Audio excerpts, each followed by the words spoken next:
City of New Franklin Planning and Zoning Commission public hearing continuance is hereby called to order at 6:30 p.m. This is a continuance of the Planning and Zoning Commission public hearing from November 16th. Barry, would you do the roll call? Okay, Ms. Procyse. Here. Mr. Koheiser. Here. Ms. Stormer. Here. Mr. Conley. Here.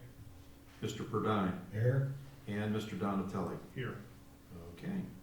Barry, please inform everyone in attendance of the Planning and Zoning Commission public hearing procedures. Okay, this public hearing continuance was advertised on the City of New Franklin website. I wanted to make a quick notation on that. I did contact the Southside News Leader, and they'd already prepared their Thanksgiving edition, so we couldn't get it in that fast. So that's the problem with newspapers; they're unreliable to get things in a timely manner. But we did get it on the website. This public hearing was advertised on the Franklin website. City of New Franklin Planning and Zoning Commission is governed under Robert's Rules of Order. All comments and questions shall be directed to the chairperson of the commission throughout the duration of this public hearing continuance. The audience must refrain from conducting any side conversations or interrupting this public hearing continuance. Please advise the commission may or may not render a decision on the items before it this evening. Additional information may be sought from the city law director, zoning consultant, or other sources in order to reach an informed decision. Each person who plans to speak this evening shall approach the table and state his or her name and home address for the official record. Per the City of New Franklin zoning code, the time for each speaker is limited to 5 minutes. Because of the nature of this, we're not going to go through everything that we've done before, specifically we're not going to swear people in.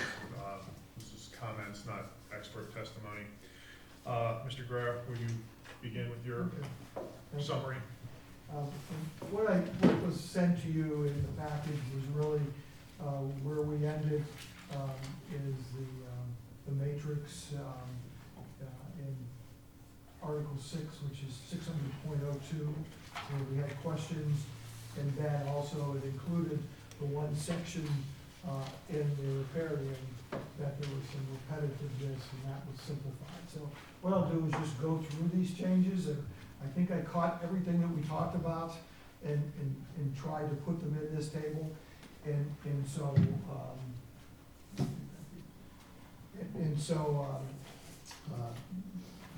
What you see are the results of that. And I'll just go through, the easiest way to do this is go through the footnotes, because they're in order of the changes, basically. In a couple things in the heading, we added two things that we talked about. In the third column, it says type versus utilities. And then I added minimum lot area per dwelling unit, just to clarify. So those are the changes made to the heading.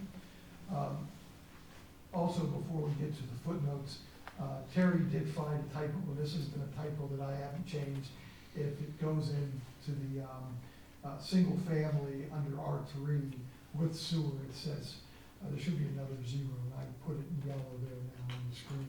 So it should be 15,000 square feet rather than 15,000. So that was, and I'll make that change to the final version.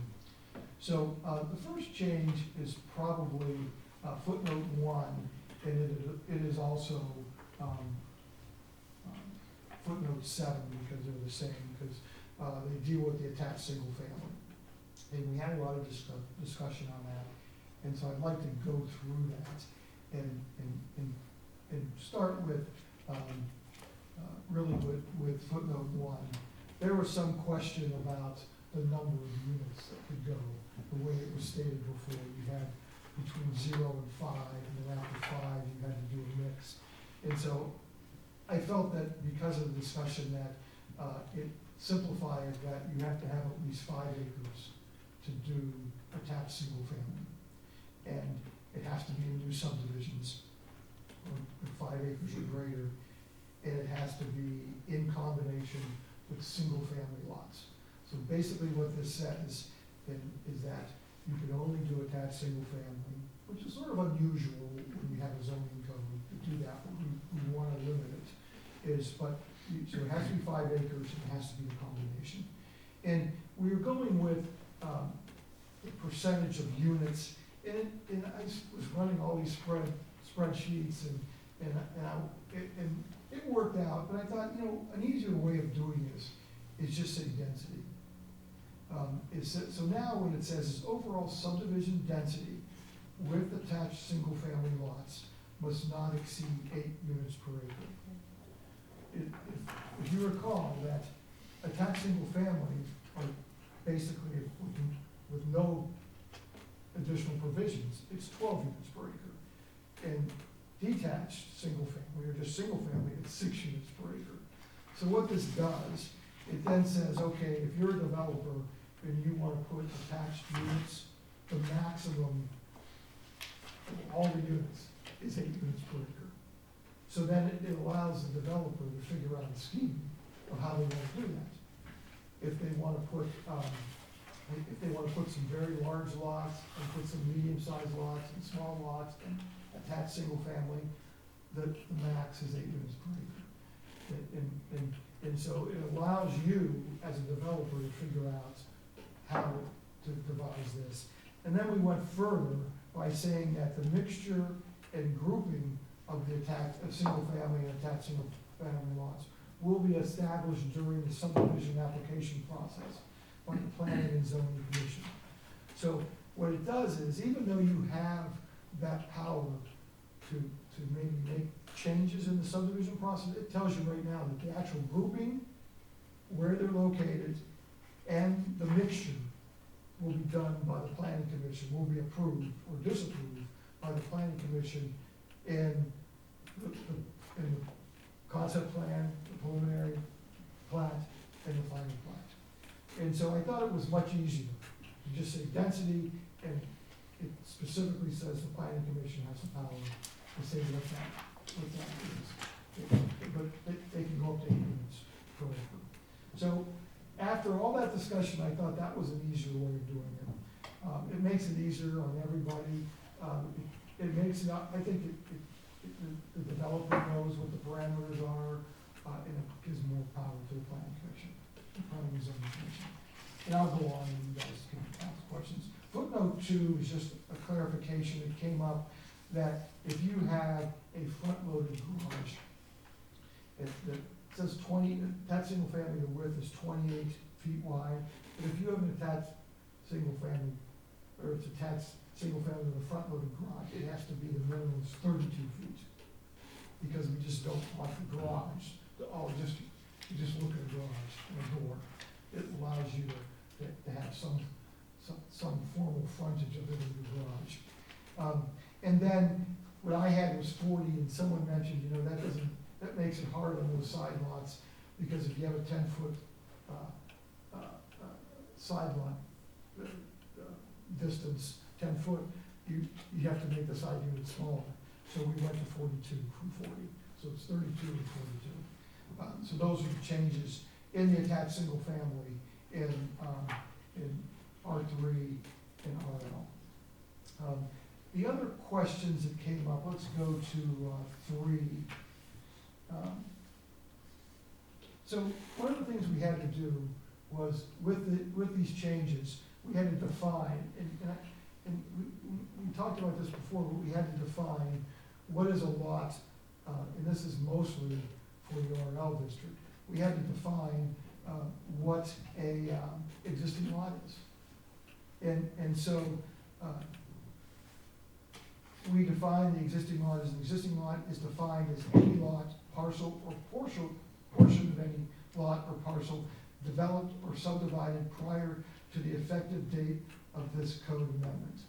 And so what that says is that if there is 2 lots in the RL with 2 houses on it, and somebody buys both houses and tears it down, those lots were originally already subdivided. They made up parcels, and so they were subdivided prior to the establishment of this code, so they're an existing lot. Even though you may change dimensions of the lots, or you might create one lot, it still was a subdivided lot prior to this code. And so it also means is, if you take a portion of somebody's lot and add it to your lot to build a new house, you still had to follow what we're calling existing lots. So, and that was a big issue on existing lots. Everybody said, we want to keep these lots the way they are, we don't want to, that 50-foot, now we'll call it the rear yard setback, we want to keep that. So those are what we define as existing lots.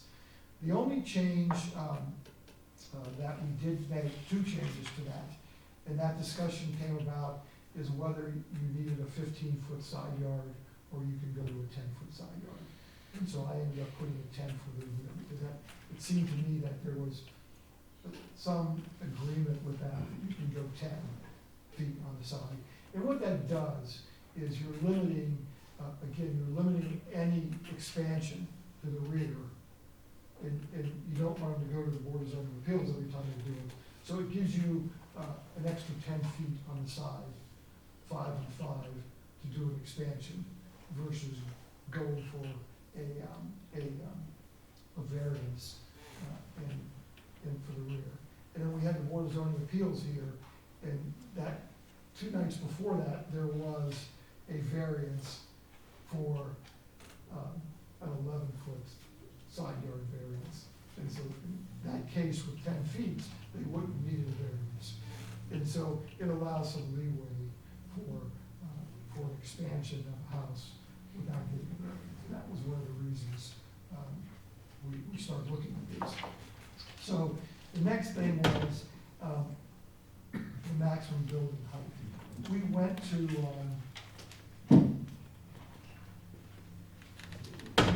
we went to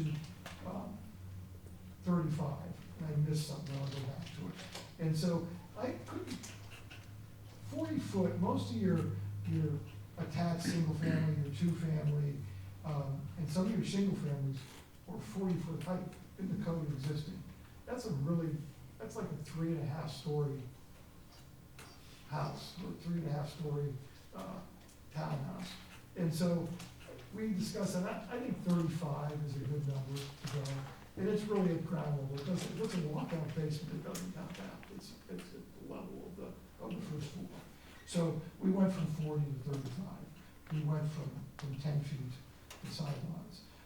We also talked about attached single-family units on the minimum rear, that we had 35, and we talked about that, some people were saying that really 25 is adequate for attached single-family, and I looked at different codes, and 25 is usually what is allowed, what most codes have for attached units. And so I went back to the 25. And there was an issue with potentially, that when you have rear-loaded garages on some of them, and particularly in the B1, is that 25 was better than 35 for a driveway. Is that if you have a rear-loaded garage, you have a really big rear yard driveway that creates more runoff, the bigger the driveway. So if you're able to go to 25 versus 35, it makes a bigger deal.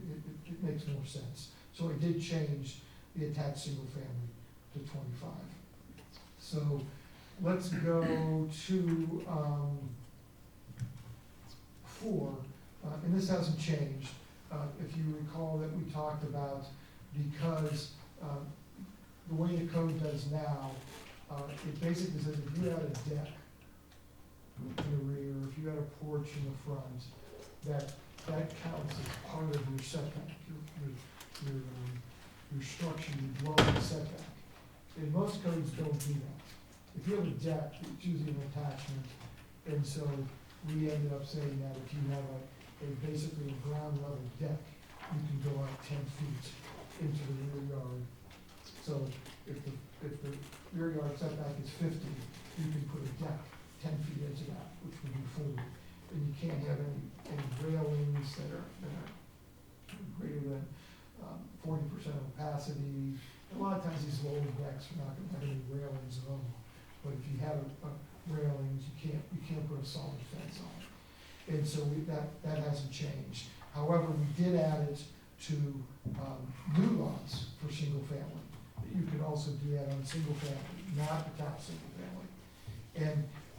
And then we also defined in footnote 5 A new lot is defined as any new subdivision lot or parcel created after the effective date of this code amendment. So both the subdivision and parcel. And so, and then we, again, and there was one mistake I caught in this that I sent out in attached single family in RL, it still has the rear yard, setback at 35. You know, I just meant to change that, I made it red, but I didn't change it, it should be 25. And then, the maximum building height was reduced to 35. So those are the changes that are in the matrix, the residential matrix. And then we'll go to now the, commercial, where we added the attached single family. And so, the only thing we did here again, we did the rear yard depth at 25, we did the maximum building height at 35, and then we made it clear about that it requires a conditional use permit from subdivision approval. A subdivision must include light commercial parcels, so if you have a subdivision, it can't all be attached single family, it has to have, and it says light commercial, because that's how it's defined in the code. So, ASF parcels must not exceed 50% of the subdivision's total parcel acreage. Terry commented that maybe that should be subdivision total residential acreage. That makes some sense, rather than the total parcel acreage. And then, the density shall not exceed 9 units per total subdivision acre. And that could be residential acres too. And, again, even though attached single family, the way they're structured, the lot sizes, they really are 12 units per acre. We're not allowing 12 units per acre in this code. But what it basically says is the lot sizes are based on 12 units per acre. But that means you have to have more open space, you have to have other things in there, that it really comes into 9 units per acre. And it just says at the end, the location of the ASF lots will be established during the conditional use permit and subdivision application process by the planning and zoning commission. And then the only change we made, Mark clarified some of the older footnotes that were in here, because they were confusing, because the footnote numbers were different than what was in the table. And we kept most of them in here, and we corrected the numbers. And then after talking about Nimisila Reservoir, Barry and I decided we're not gonna put that back in there, because it didn't make sense to put that in there. And so those were the cleanup activities in here, and the changes, I think, that we discussed at the last meeting. And I don't know if you want me to go on to the, Article 11, or you want me to stop here and we'll discuss this? Mr. Duncan? It's Article 11, the last page of this Yes. three-page document. Yeah, please do. Okay. So, there was some repetition in the changes that we made, and, the repetition basically was, we tried to make it more specific, but after looking at it, it just made it more confusing. So basically what we did is we went back to the original version. So it's in red, but, so now it's 1, 2, 3, 4, and it's pretty close to the original version with some grammatical changes and allowing for board of zoning appeals processes in there. And those are the only changes we made in this. And so I think it reads, it's clear, it reads better now than what it was, so. So those are the changes that I thought we talked about at the meeting, the last meeting, and so I can try to answer any additional questions that you have. Any questions from the members of the commission? Here.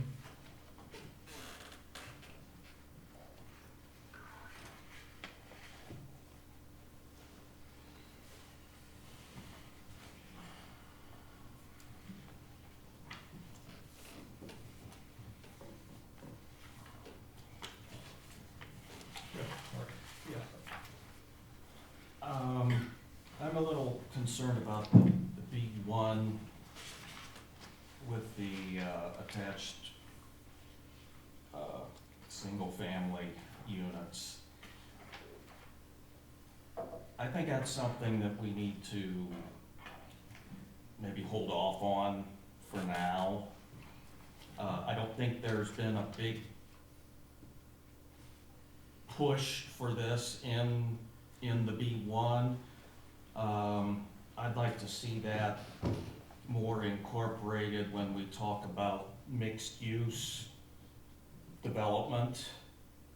So I think it would be premature to do the B1 attached single family for now.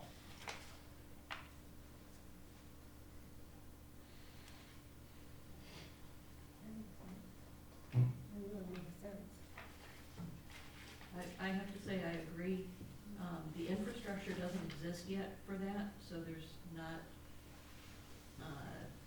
a push. And there are a lot of things to consider.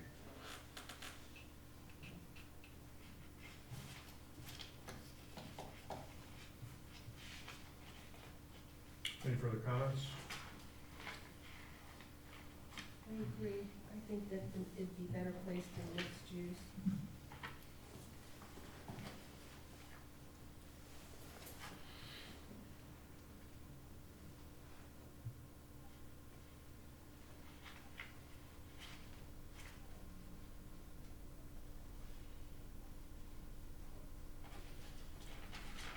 All right. Well, is there any other comments about anything else? John, you might have something. No, I Okay. just, I wouldn't object if we hold off on that a little bit.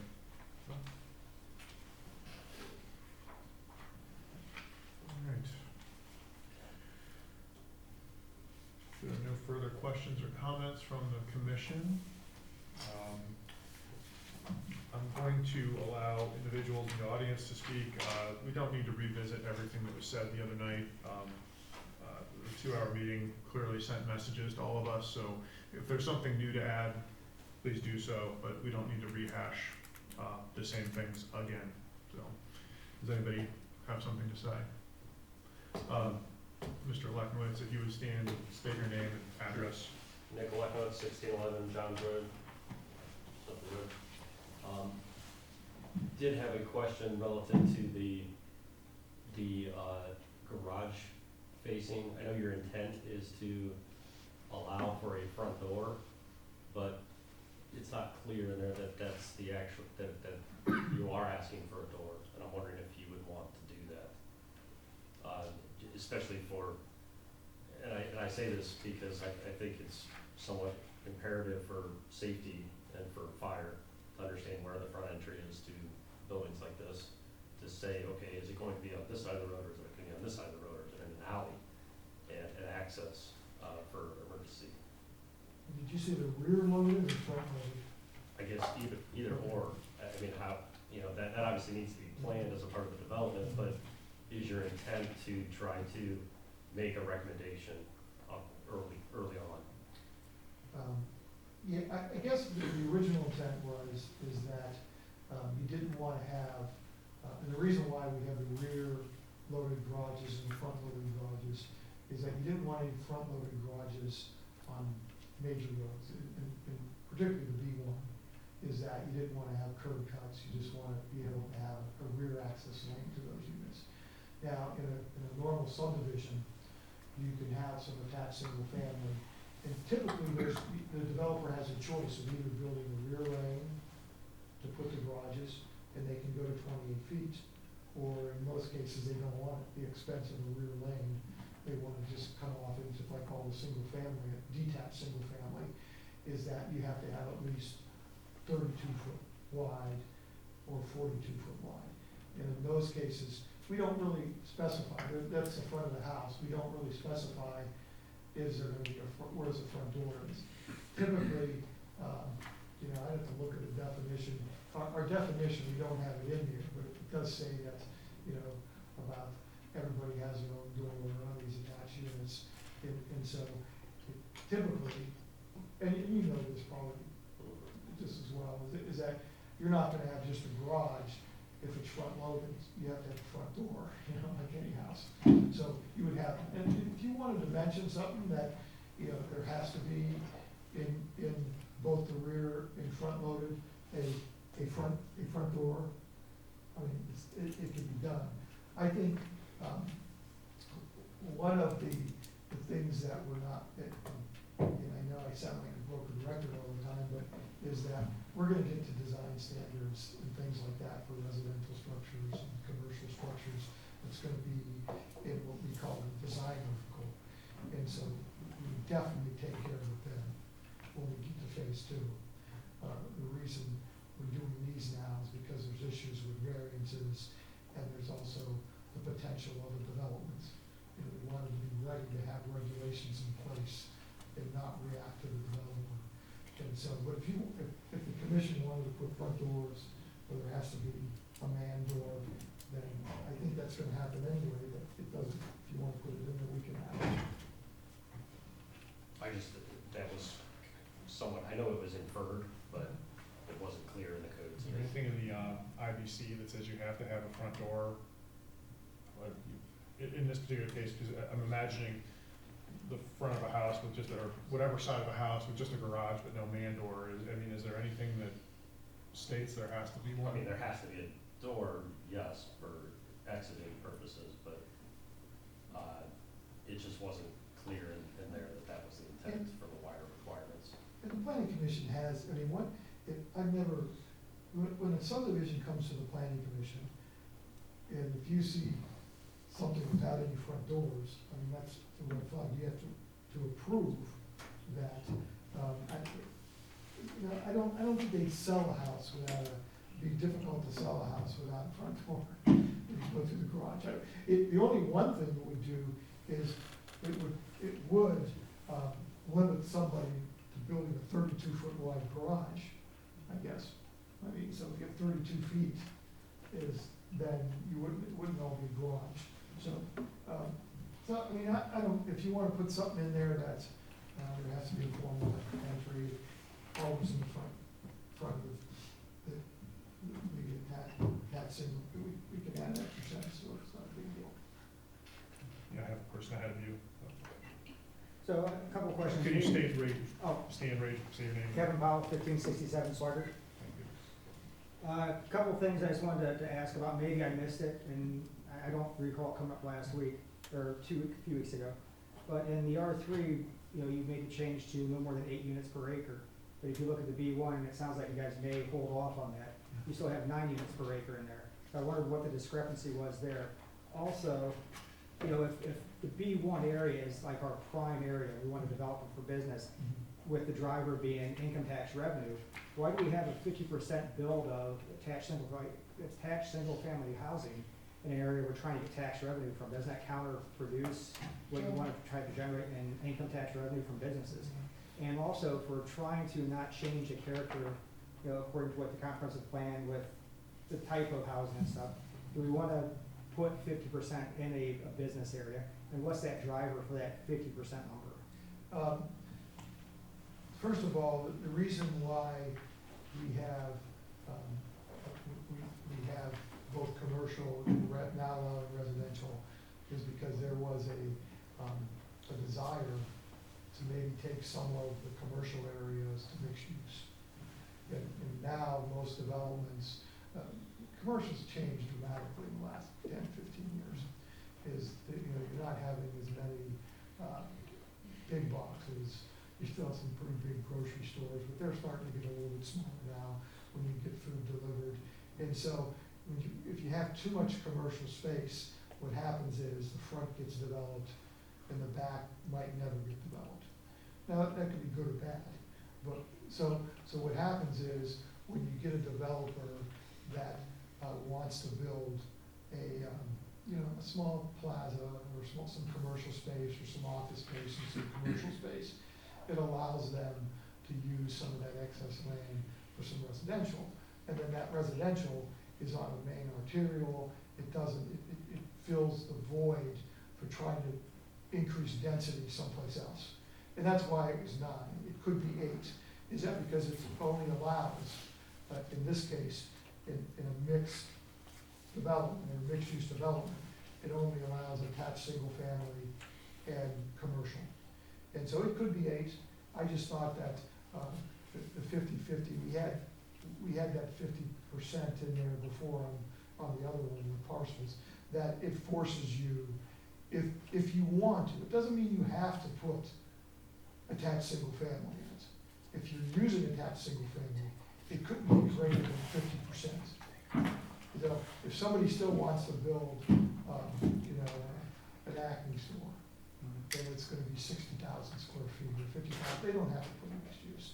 But if they wanna put mixed use, they can do it with attached, but it can't be any greater than 50% of the property, and it can't be, the density can't be greater than 9. Those are reasons on it. Okay, and I guess the reason I was asking. Before we go any further with that, I just want to comment, the number 12 had come up, that we could fit 12 of those per acre. If you actually do the math, and I did this by drawing it on AutoCAD, the realistic version of this, with my simple things of putting in a very narrow street and no account for anything else, would max this out at slightly more than a density of 10 per acre. So we're not gonna hit the 12 unit, that's not possible. Again, I did this with, I would say, non-code oriented roads or right-of-ways or anything like that, and we're at 10. 9 is not a dramatic change from that. I think 9 could be a realistic max based on those other considerations, so. Right. I just wanted to add the data that I had before we had any further discussion about that. And considering there's not allowed to have more than 3 in one each unit, you wouldn't have a 10 in a. You're always, in either one of the attached single family, you're always gonna have more space available for open space or or whatever, you have a detention basin, but you'll never get to the 12 units per acre. To your point, this is in the aggregate across a larger sample, not in 1 acre. Gotcha. That was gonna be my next, so it's the parcel as a whole versus individual, okay.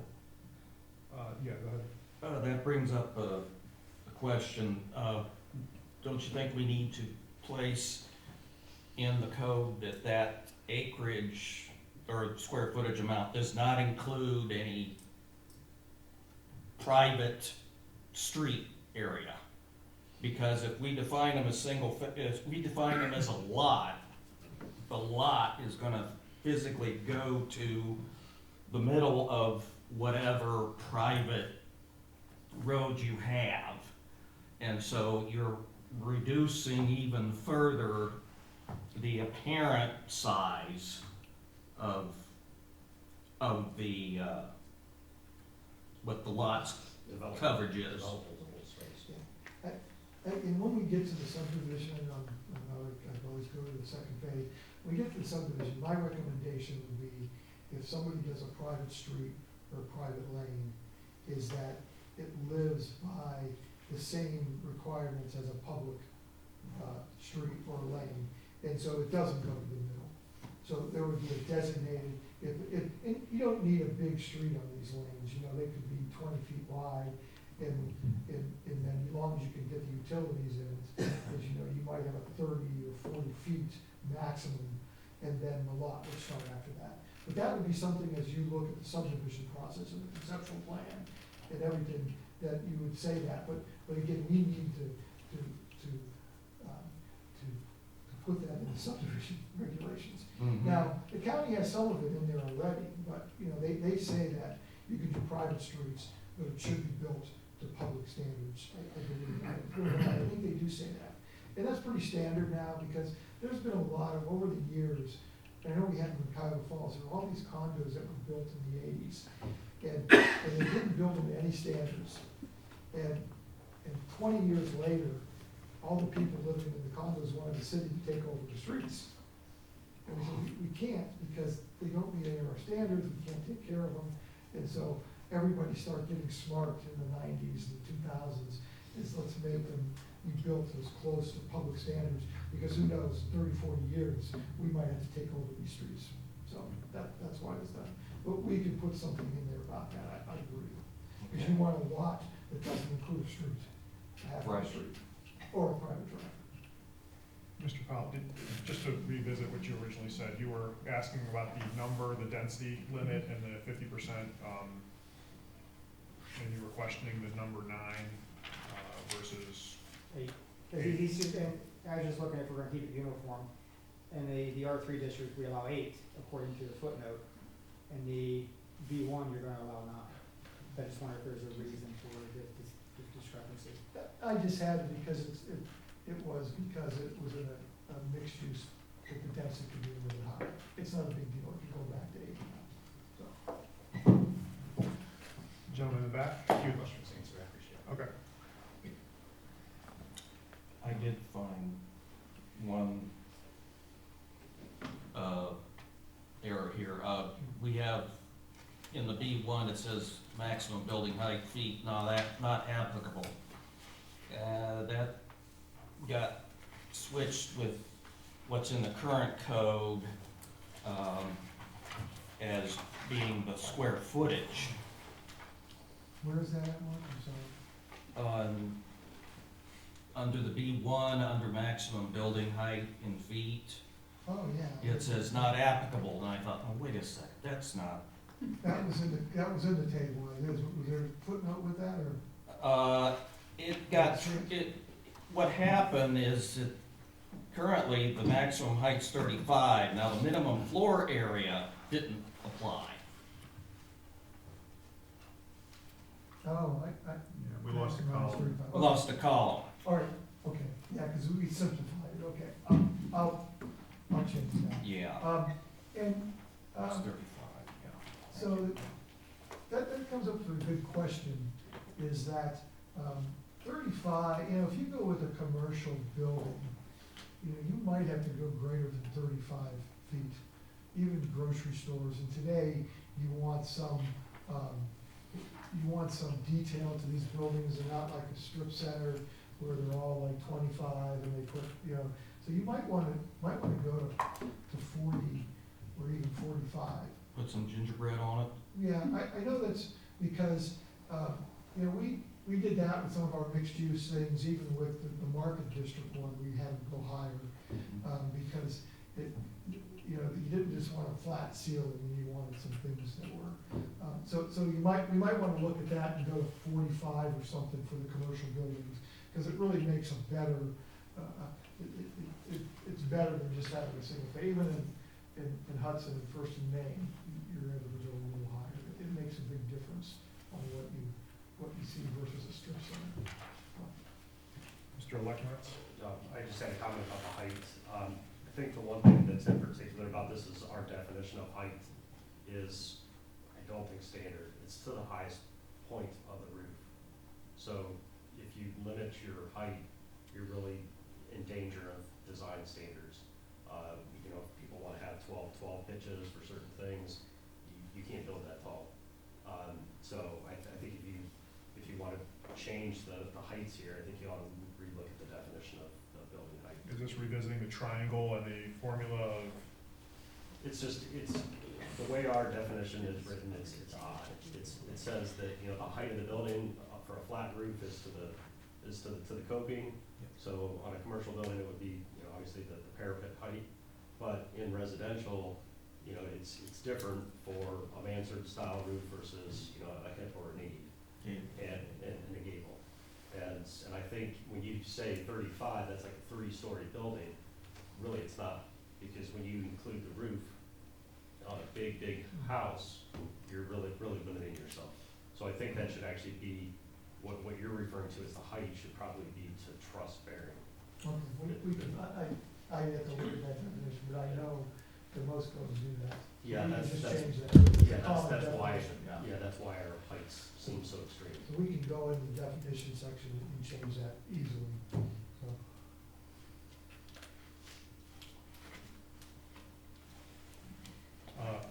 so, go ahead, Rob, just name and address, please. Robin Ake, 1215 Center Road. Can I sit down? Thank you.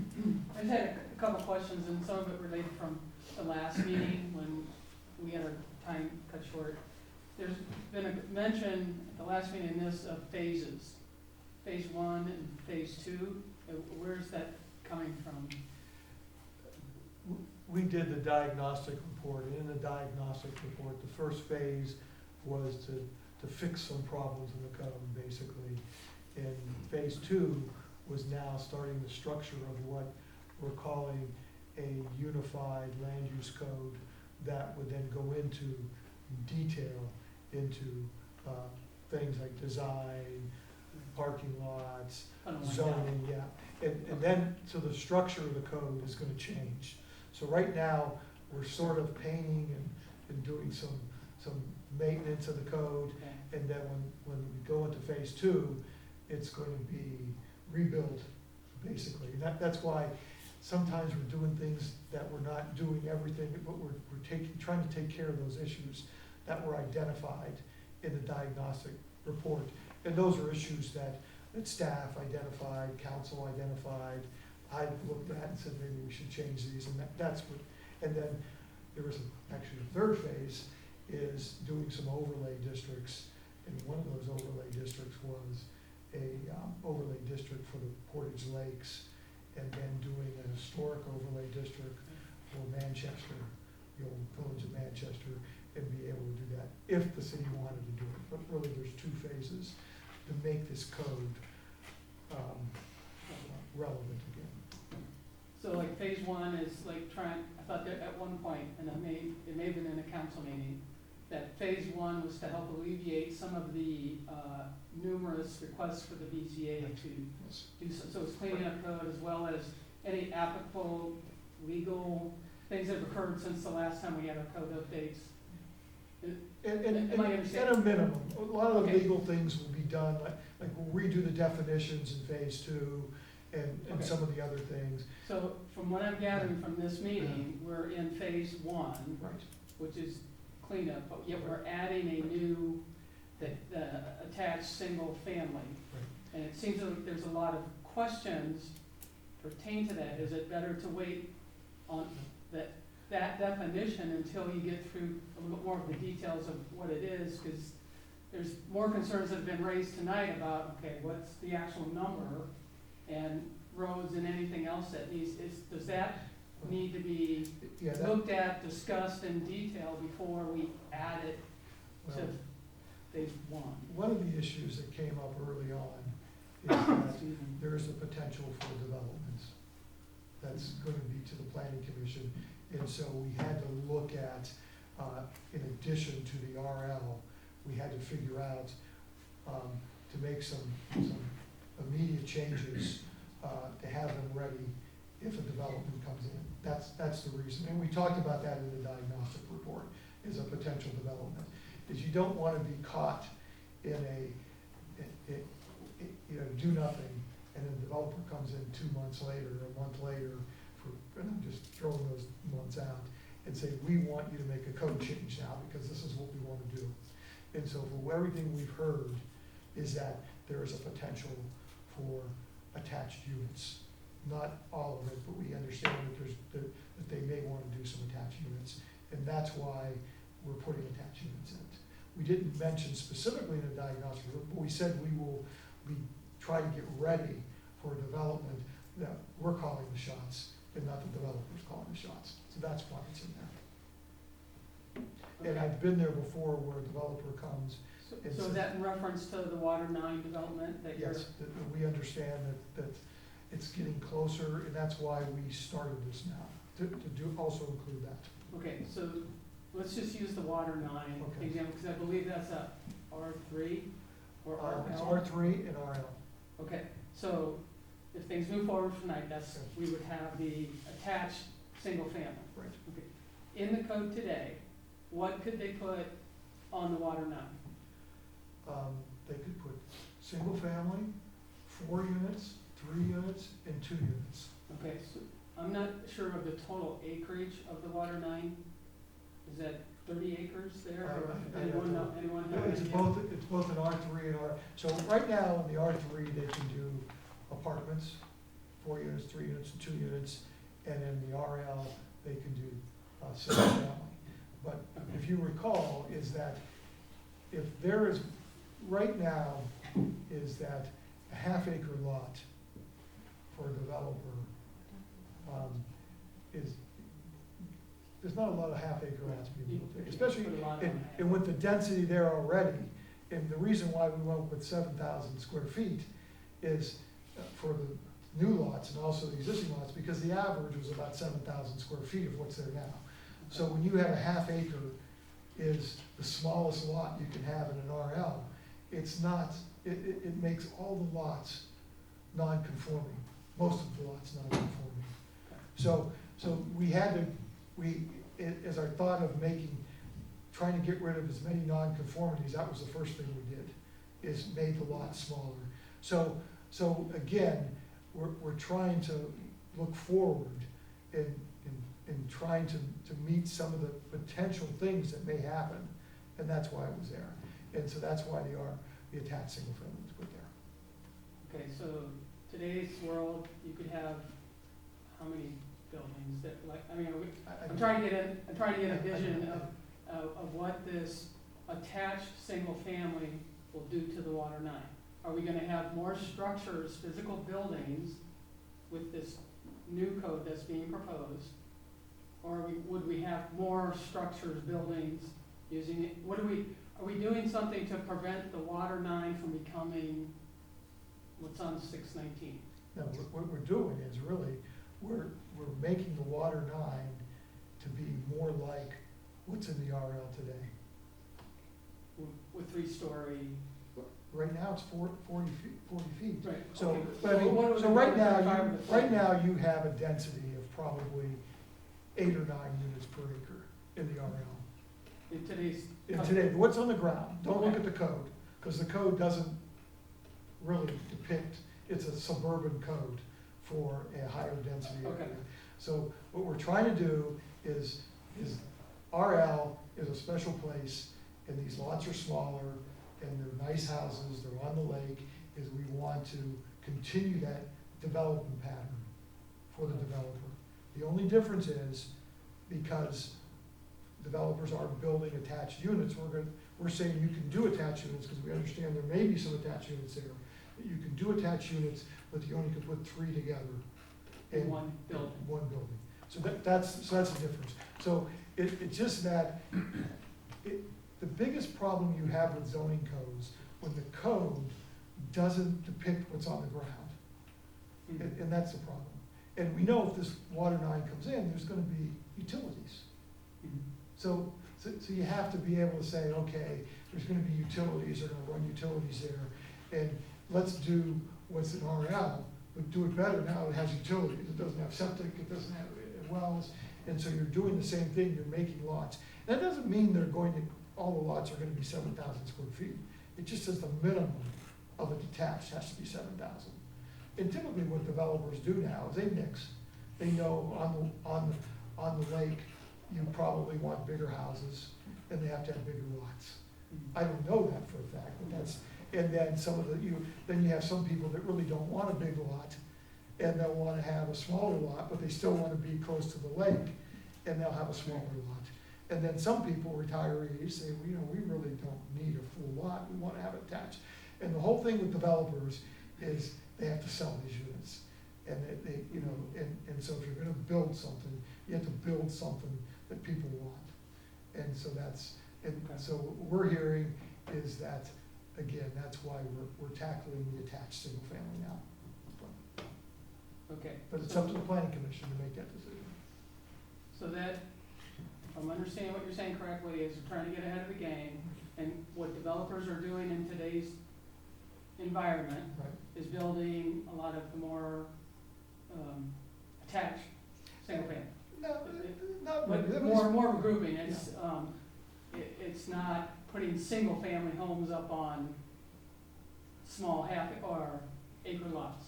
No, it's hardly done it all now, so. Okay, all right, and same for, but, And there's more of a trend for 6, 8, 10, Yeah. 12 units all ganged together, yes, which this would prohibit. Yeah, we prohibit that. this will prohibit, you're saying a max of 3. Right. How is this new, well, it seems to me that we're following the current trend of what developers are doing today. Our comprehensive plan has said that's not really what we wanted. there were specific questions within the comprehensive plan on the survey that said, what would you want? And a lot of it was single family on 1 or 2 acres. I mean, it's actually, we look at the comp plan, it says that, and people wanted more of a senior housing, you know, not apartment, not, I don't wanna use the word term apartment, but cluster condos. That was lower on the list, but it seems like where this code is saying, no, we're gonna build structures. So my question or comment is how are these changes that you're talking about incorporating what the comprehensive plan has said and what the people and their responses to the survey? Well, I can't speak for the comprehensive plan because we actually started this prior to them coming out with the final version of it. But I think what it's saying, as I interpret it, planning, and being in planning forever, as far as I can remember, is that, you know, when you get to the R2s, where there are large lots, in the larger lots, you don't wanna touch that. You wanna keep those large units. But when you have a built-out area that has a high density, you don't wanna stick in acre lots in the middle of a high-density area. You wanna be like, and you know, typically, the way patterns historically been is in the center of the city or in their high density, and as you move out, they're larger lots. In Europe, everything's small, and then they don't touch the outside of it. It's farms and Right. that's the better pattern. Right. But we've gone into the sprawl pattern over the last 50 years, in where you have an R2, people build lots on 2 acres or 3 acres, which is okay, we're used to that, but that's, the way I see it, is that's not gonna change. Now, This the is a different, R2s, we're talking R3s and. but we're talking about the R3s and the RL, which Right. in the code is called high density. Yes, and that's the way it was presented in the survey questions Yeah. to the people, is that in those areas, in R3 areas, they wanted single family on an It- acre. it- Or that, so I'm Well, just trying to that understand. doesn't make any sense. No, Well, I it can't- It doesn't make sense. I'm just- because that's the way it's zoned. And that's the way it's zoned, because the zoning right But now, My It's- point yeah. is, and Yeah. I don't know if you can answer this, Yeah. this is more to get out concern that this new code is not really incorporating what the comprehensive plan and the survey did. Those are I- my concerns, I and we find, can debate this. I find it hard to believe.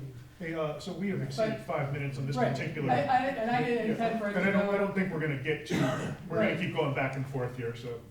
Right, Well, I just, anyway, this is where we're at, is we're just making the zoning, the density match what's on the ground with this. So, okay. I have another hand over here, and Sharon Goodwin, 6789 Hampshire Road. I echo some of Robin's questions and concerns as well as Kevin. Our comprehensive plan, a lot about that indicates the uniqueness of this community. I'm not gonna go into a lot of details, but I see this as being a conflict. And I also have, I'm a little bit confused.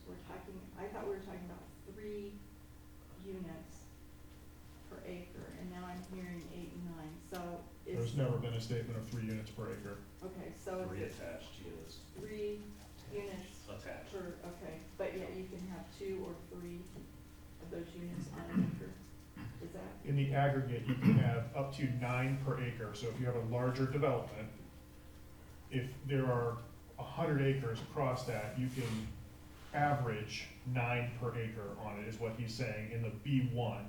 In the R3, it was 8, right? I'm not confusing that now? That's correct.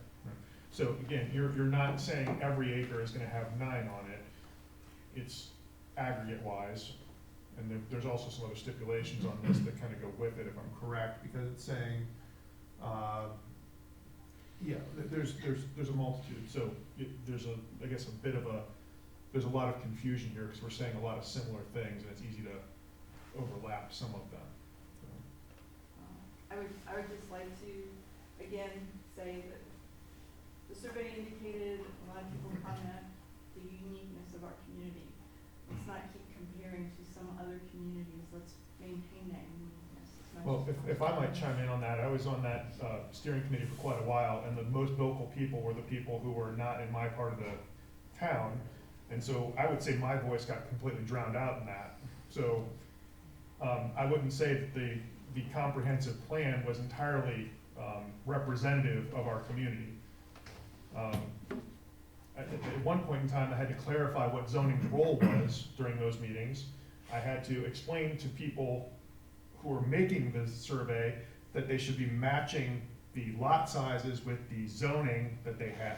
There was a lot of like inconsistencies in that, so I appreciate your concern, but I found the survey to be somewhat biased against, I guess, people in my area.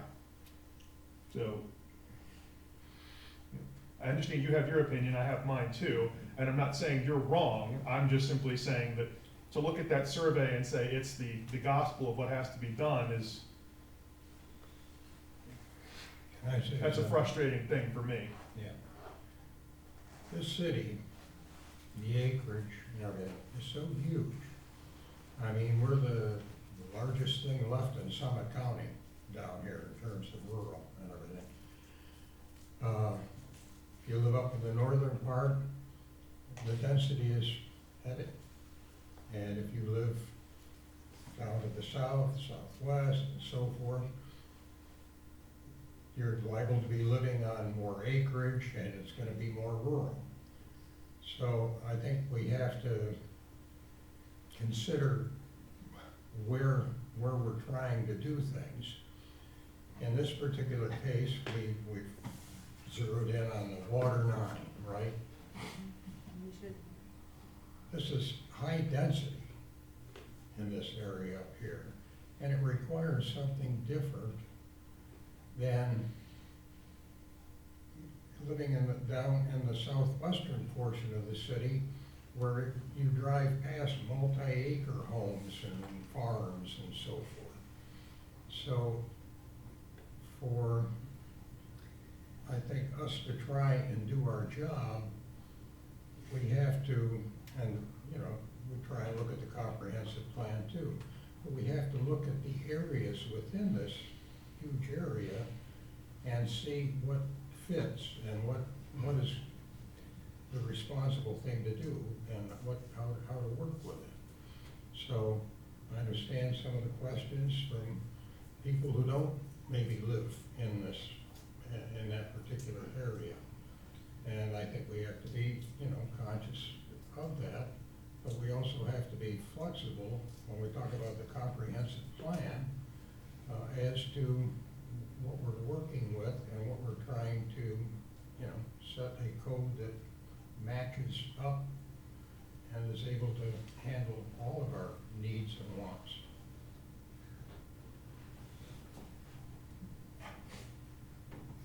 Nick, did you have a further comment? Yeah, one thing that came up on the BZA when we were looking at the code changes was we were wondering if you were planning to implement any HOA or maintenance type agreements with these connected houses, because obviously now three families that kind of live in the same house.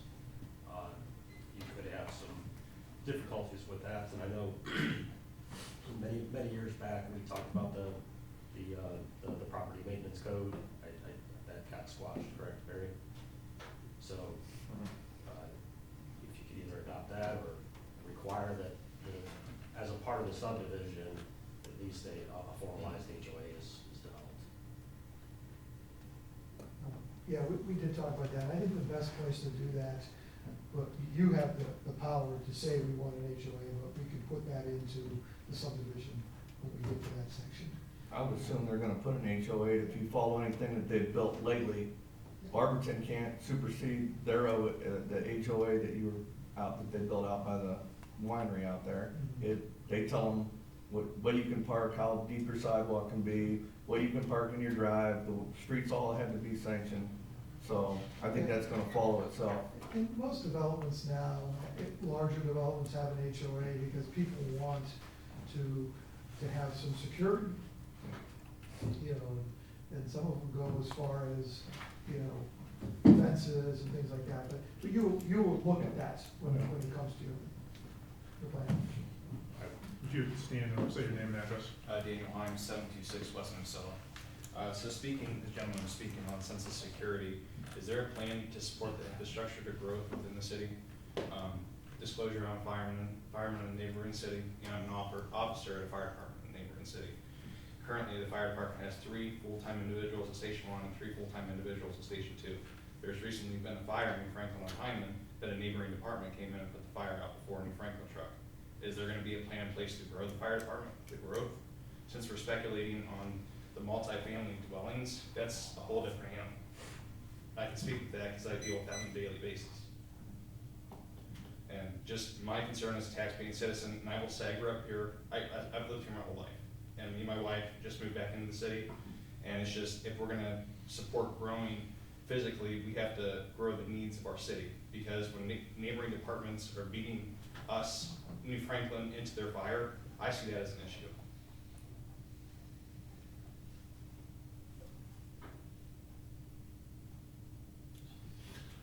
That's a comment for council, right? That would be a, yeah, that, I mean, Nice pass.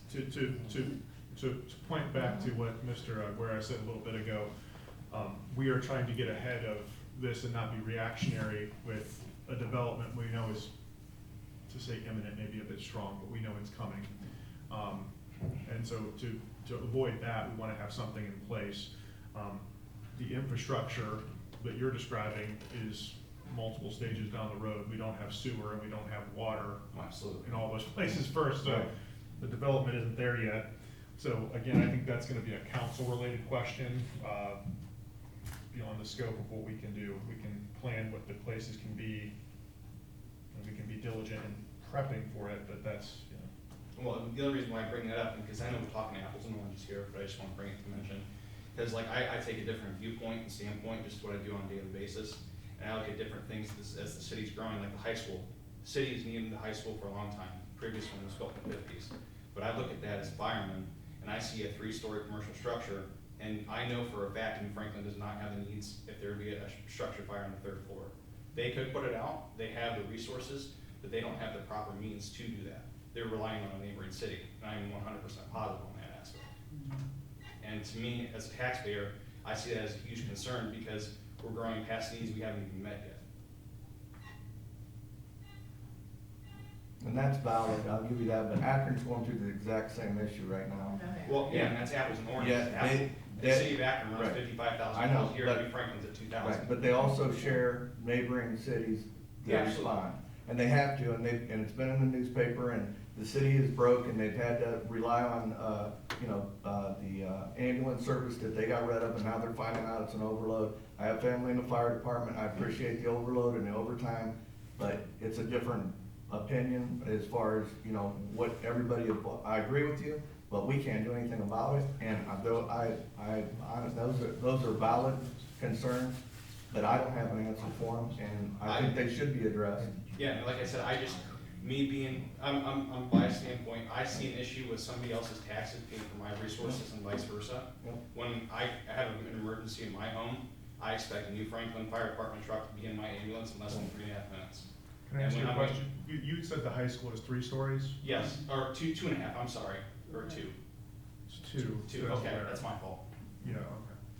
But still, a preferred attack is a ladder truck or a tower truck, especially with units being on the roof. I'm positive of that. And like I said, I have a real issue that we're growing past our means that we can't even meet now. Because like these other neighboring departments, they're running mutual aid to other cities, and I can speak on that because I do it. I've come to New Franklin for calls, I've gone to Barberton for calls, I've gone to Greene for calls, I've gone to Coventry for calls.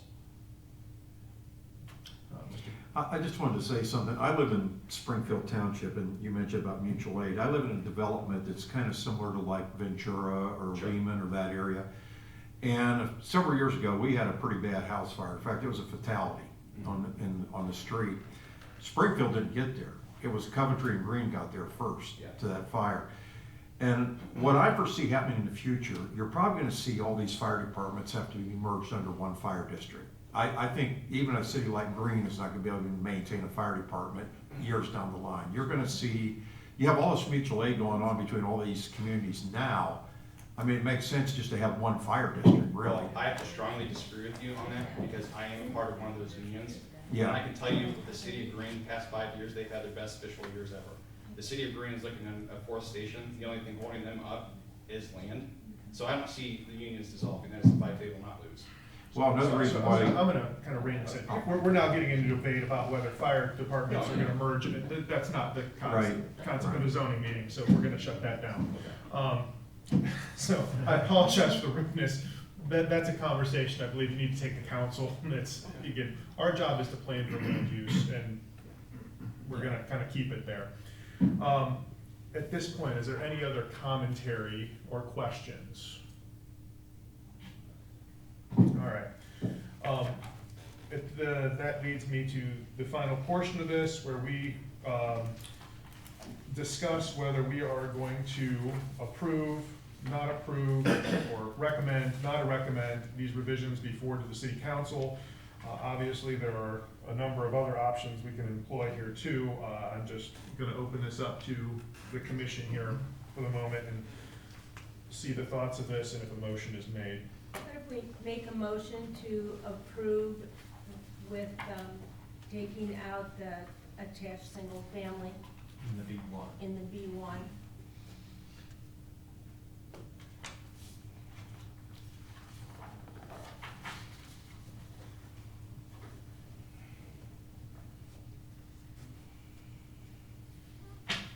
I will second that.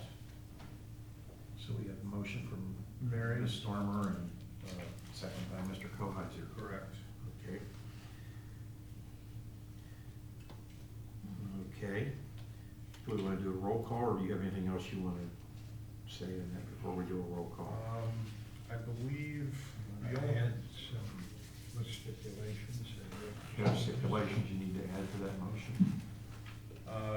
one that I would add would be clarifying the definition for roof height.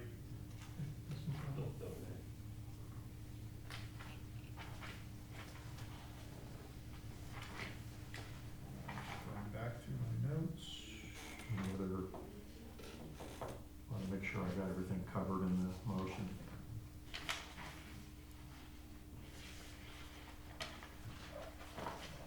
I've taken out the B1 that addresses so many of the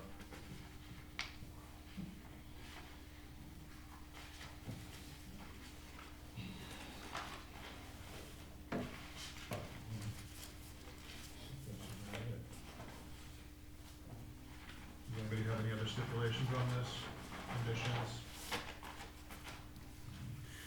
Before we proceed, just a reminder, this is our portion of this where we're gonna recommend this goes to council. The council is gonna read this 1 time, 3 times, however many times they're gonna read it before they make a decision, and they may send it back to us with further revisions.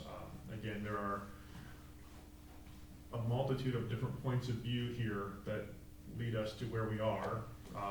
There's the steering committee, there's the idea that we wanna generate some revenue through taxes by developing some areas that can be.